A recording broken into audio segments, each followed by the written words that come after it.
Hello friends, good morning. कैसे हो आप सब लोग? आई होप आप सब लोग बहुत अच्छे होंगे और मैं भी बहुत अच्छी हूँ। तो अभी हो रहा है सुबह का टाइम और लगभग अभी 5 बज चुके हैं।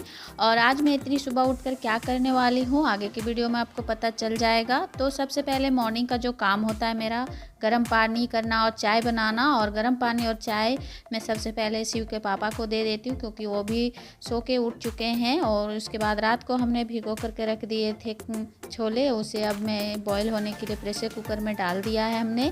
और इसे 2 से 3 सीटी तक हमें लगने देंगे और पकाना है। उसके बाद यहाँ पे मैं छोले जब बनाती हूँ तो प्याज की क्वांटिटी थोड़ा सा मैं ज़्यादा रखती हूँ, क्योंकि उससे ग्रेवी का थिकनेस थोड़ा सा अच्छा रहता है। तो इस तरह से मेरा यहाँ पे प्याज चॉपिंग हो गया है। उसके बाद यहाँ पे मैं आज कचौरी और छोले की रेसिपी आपके साथ शेयर करूँगी। तो यहाँ पे कचौरी के लिए हमने आटा लगाना शुरू कर दिया है और हमने लिया है मैदा और 2-3 चम्मच यहाँ पे हमने डाला है मोइन के लिए रिफाइंड ऑयल। और इसे डाल करके अच्छे से मिक्स कर लेंगे और जैसे आटा का डो लगाते हैं उस तरह लगा करके हम 10 मिनट तक इसे रेस्ट होने के लिए छोड़ देंगे। तो इधर हमारा कढ़ाई भी गर्म हो चुका है, तो इसमें हमने डाल दिया है सरसों ऑयल। और ऑयल डालने के बाद देखिए गर्म हो चुका है, तो कुछ खड़े मसाले डालें, साबुत मिर्च, तेज़पत्ता, इलायची, हरी इलायची, दालचीनी, लौंग और वही बारीक कटिंग किया हुआ प्याज, हरी मिर्च को डाला है। और जब तक हमारा उधर प्याज पकता है तब तक यहाँ पे हमने स्टफिंग के लिए सत्तू लिया है और इसमें नमक और लाल मिर्च पाउडर डाला है। जिस तरह सब सत्तू का रोटी बनाते हैं, पराठा बनाते हैं, उस तरह से हम स्टफिंग तैयार कर लेते हैं। तो इधर हमारा प्याज भी बन चुका है, तो इसमें हमने डाल दिया है अदरक लहसुन का पेस्ट। और बस पेस्ट को अच्छे से पकाना है, मिक्स करना है, अच्छे से इसे फ्राई करना है। उसके बाद पानी डाल के अच्छे से पका लेना है, क्यों ताकि हमारा मसाला जले ना।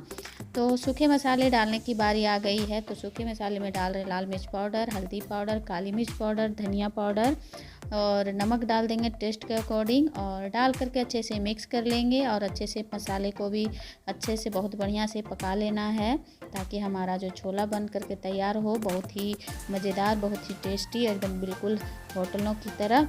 तो यहाँ पे देखिए हमने छोला भी डाल दिया है और अच्छे से मिक्स कर दिया है। और इसका कलर देखिए कितना उभर के आया है, कितना बढ़िया लग रहा है, लग रहे हैं ना बिल्कुल होटल के जैसा।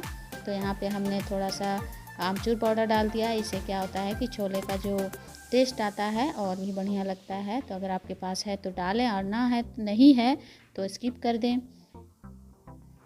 तो यहाँ पे हमने थोड़ा सा पानी डाल दिया है और अच्छे से फ्राई कर लिया है। और थोड़ा सा और भी पानी डाल करके इसकी ग्रेवी हमने तैयार कर ली है। अब लगभग हमारा जो छोला है पक करके तैयार हो गया है, आप देख सक रहे हैं। और कितना फटाफट हमने बना करके छोले को तैयार कर लिया है। अब हरे धनिया से इसे गार्निश कर दें, बस हमारा यहाँ छोला बन के तैयार हो गया है।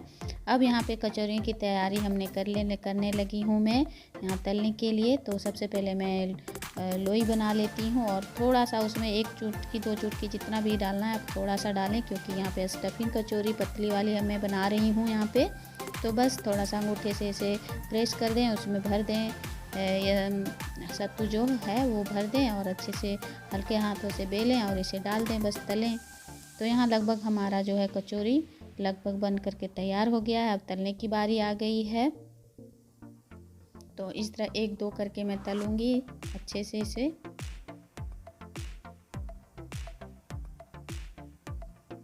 और रात को हमने जो ऑयल की बाल में लगाया था, क्योंकि हमें बाल धोना था आज के सुबह में, तो इसलिए हमने बाल में बहुत सारे तेल लगा के चोप के रख दिया है। अब हमें बाल शैम्पू कर लेनी है सुबह के टाइम में। अब देखिए हमारा नाश्ता बन के तैयार हो गया उधर। उसके बाद यहाँ पे मैं डीप क्लीनिंग में करने लगी हूँ आज की किचन में। और किचन और पूरे घर को आज मैं धोऊँगी और कैसे मैं पूरे घर को वॉश करती हूँ और कैसे मेरा घर साफ़ रहता है, आज आपको वो देखने को मिलेगा फ्रेंड्स।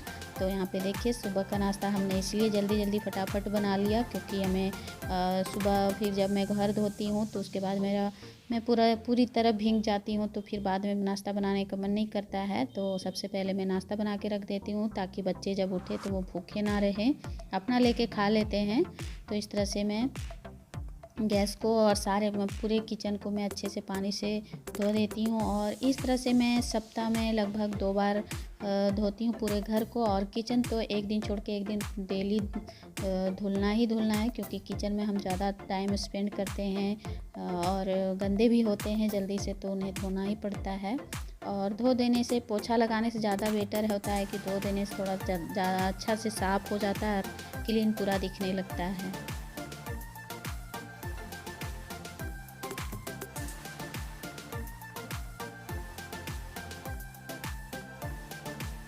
तो इधर उधर सामान करके मैं धो लेती हूँ अच्छे से। और मुझे अभी दोनों बच्चे सोए हैं अभी तक, क्योंकि अभी उन लोग को उठा नहीं है और उन लोग का अभी स्कूल नहीं खुला है। न्यू सेशन से उन लोग का स्कूल खुलने वाला है और एक का एग्ज़ाम अभी, मतलब दोनों का एग्ज़ाम एक ही समय में है, तो अभी वो लोग उठा नहीं है, अभी तक सोया है। तो ऊपर का जो पोर्शन होता है वो हमने धुल लिया है अच्छे से। अब नीचे का पोर्शन जो है उसे हमने धोना है। तो वहाँ का जितना भी सामान था उसे हमने हटा लिया है, ऊपर कर लिया है। और धुलने के साथ साथ हम यहाँ पर पोछा लगा करके सूखे कपड़े से यहाँ पोंछ देते हैं और साथ ही में हम सामान को भी सेट कर देते हैं, क्योंकि फिर बाद में हमको उसमें मतलब फिर लगना नहीं पड़ता है। साथ ही साथ अगर हाथों हाथ हो जाता है तो अच्छा रहता है।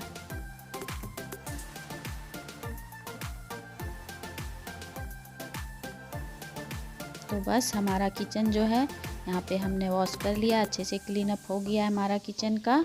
अब यहाँ पे मैं बरामदे को धो लेती हूँ। तो हम सबसे पहले मैं क्या करती हूँ कि पूरे रूम में जितने रूम हैं सारे रूम में सर्फ डाल के, पानी डाल के अच्छे से भिगो करके हम रख देते हैं पहले ही, ताकि जो भी गंदे होंगे वो अच्छे से देर तक पानी और सर्फ में रहेंगे तो अच्छे से फूल जाएंगे और जल्दी से धुल करके जितने भी गंदे होंगे सारे धुल के निकल जाते हैं।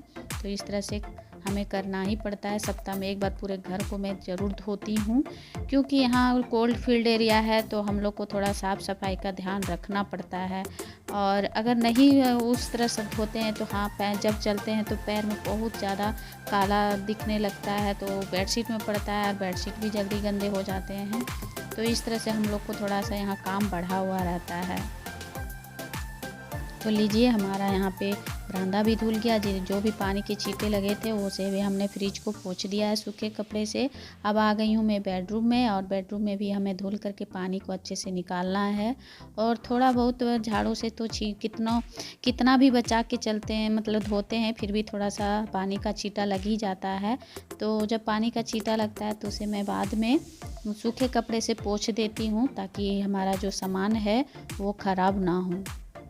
तो इस बात का मैं हमेशा ध्यान रखती हूँ, क्योंकि मैं तो घर को अच्छे से वॉश कर लेती हूँ, साफ़ सुथरा रखती हूँ, तो थोड़ा सामान ख़राब ना हो, तो इसका भी मैं ध्यान रखती हूँ। और सूखे कपड़े से देखिए हमने बेड को भी अच्छे से पोंछ दिया है, और उधर हमारा अलमीरा है उसको भी हमने अच्छे से पोंछ दिया है। अब आ गई हूँ मैं लिविंग रूम में, और लिविंग रूम में तो मत पूछिए, यहाँ थोड़ा बहुत टूटा फूटा है फर्श, देख सकते हैं। तो यहाँ गंदा ज़्यादा फंसता है, तो यहाँ पे मुझे ब्रश मार करके अच्छे से धुलना पड़ता है, वॉश करना पड़ता है। तो यहाँ पे इस रूम में हमको ज़्यादा मेहनत लगता है धोने में।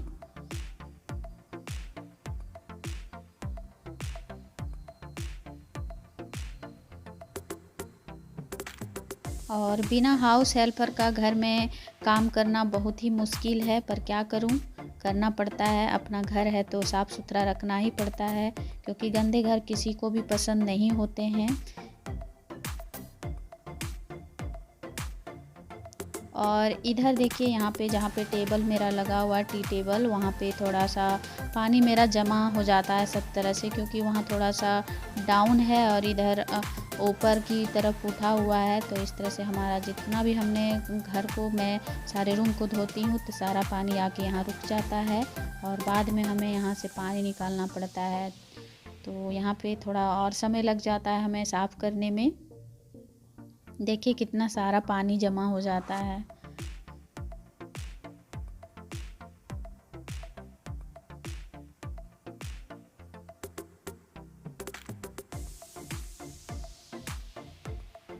और जब पूजा पाठ होती है तो हमें तो एक दिन छोड़ के एक दिन रोज़ डेली यानी कि धोना पड़ता है इस तरह से घर को, क्योंकि पूजा पाठ में थोड़ा सा नियम है होता है हर तरह का, और साफ़ सफाई का और ज़्यादा उसमें ख्याल रखना पड़ता है नियम का।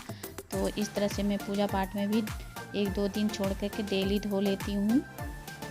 जैसे दुर्गा पूजा हुआ, छठ हुआ, तो इस तरह से मैं उसमें थोड़ा सा ज़्यादा ही घर को धुल करके वॉश करके निकाल लेती हूँ अच्छे से।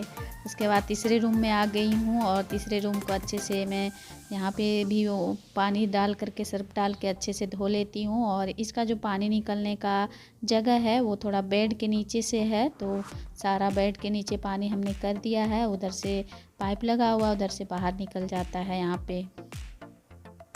तो बस हमारा सारा रूम यहाँ पे वॉश हो गया है, धुल गया है, अच्छे से साफ़ हो गया है, क्लीन हो गया है। अब बारी है पूरे रूम को सूखे कपड़े से पोंछ देना।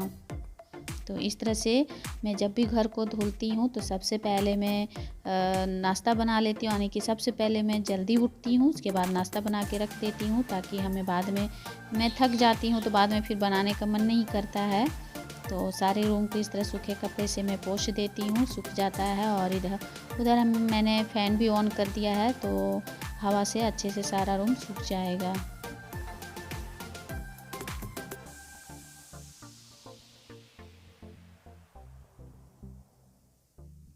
तो अब पोछा लगाने के बाद मैं चली जाऊंगी नहाने के लिए। और देखिए यहाँ पे मैं नहा के आ गई हूँ, पूजा पाठ मेरी हो गई है।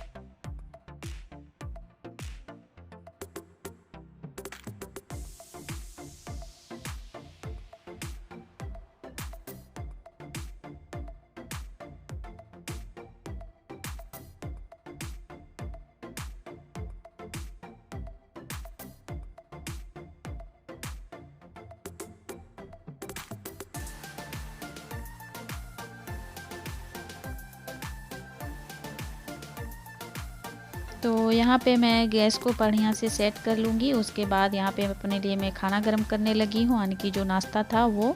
तो सबसे पहले मेरा यहाँ पे पेट पूजा होगा, फिर दूजा काम होगा, है ना फ्रेंड्स। तो यहाँ पे देखिए मैं चाय भी बना ले रही हूँ साथ में ही साथ। और हमारा इधर सब्जी भी गर्म हो रहा है।